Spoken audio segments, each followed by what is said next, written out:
Okay, so in this sub-lesson, we're going to show you how to get to the Power BI service and log into it.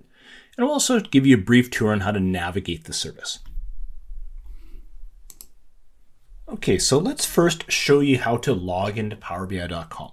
So there's actually many different ways to get into PowerBI.com, but let's focus on two here. So I have a web browser open. I could go in and type in PowerBI.com, hit enter. We're going to get brought back to the page that we have right here. And then I'll show you a different way to get into it as well. And we'll do this because sometimes people refer to this as many different things. Sometimes they'll call it PowerBI.com, sometimes they'll call it app.powerbi.com, sometimes it's called the Power BI service. Either way, I tend to refer to it as the service myself, and then the URLs are just how you actually get into the service. So I'm on PowerBI.com here, which we did just a moment ago. You can also type in app.powerbi.com like so. That will take you to the same thing. You'll get kicked to your login screen, so let's just go ahead and use this. I've already got my account logged in here, so I'm going to click there.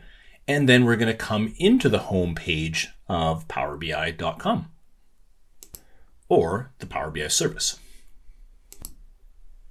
Okay, so let's just do a brief tour of the Power BI service here. So up in the upper left-hand corner, just to show you here, we've got these 9 little dots right here. So if we were to go ahead and click on that here, this is what is called the app launcher in Office 365. So I could go and get at my other apps if I wanted to. And just as a note, here's another way to get yourself into the Power BI service. So I've got my Power BI over here. So that is the app launcher. Okay, so the next significant area here in the Power BI service is down the left-hand side of the screen here. So if I go like this and just highlight this area right here, this is what is referred to as the navigation pane. I'm actually going to go as far down as get data here because I just want to show you a number of these key features here. So there's the ability to go to the home page, which we're on right now. We can go in and take a look at the favorites. So we may have favorited a number of reports or dashboards. The recent items we've taken a look at.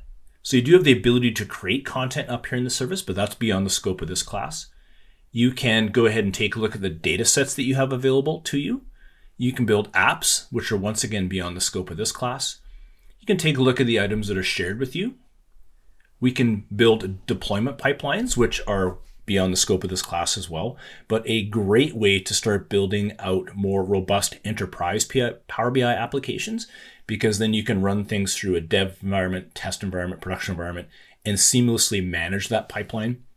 And then down below here, we have the ability to get into the workspaces, which we're going to work on here in a bit. And then just to point out down below here, you can actually use this Get Data button at the very bottom of the screen to actually come into the service and start retrieving data within it to start building reports as well. But once again, that's beyond the scope of this class.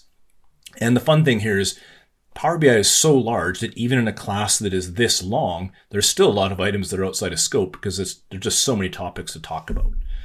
Okay, so let's next go over and take a look at some other areas across the top of the screen here. So up in the upper right-hand side of the screen here, you're going to see these 3 little dots. Now, it depends how your web browser and monitor are configured here. Everything right now for me is buried inside these 3 little dots. So if I just go ahead and go like this and get myself in here, we're going to see a number of other settings here. So I've got the notifications pane inside of Microsoft 365. I've got some settings here so I can manage my storage account, go into the admin portal if I have access to it, manage gateways if I have ability to do that as well. I can go ahead here and download the Power BI desktop, download the gateway if I want to go ahead and get that installed myself, download the paginated report builder, download Power BI for mobile, and then do some analysis of Power BI inside of Excel. So all kinds of different things we can download here. And then of course, help and support, so the ability to do that. And then the idea that you can go ahead and provide feedback on the product is located in here as well. Okay, so those are some of the key areas that we want to talk about when just coming into the Power BI service here. But let's actually just go ahead and let's navigate around a little bit. Let's go to the shared with me here. So let's just go over here.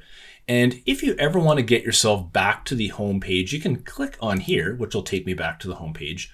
Or let's just go back down to shared with me again.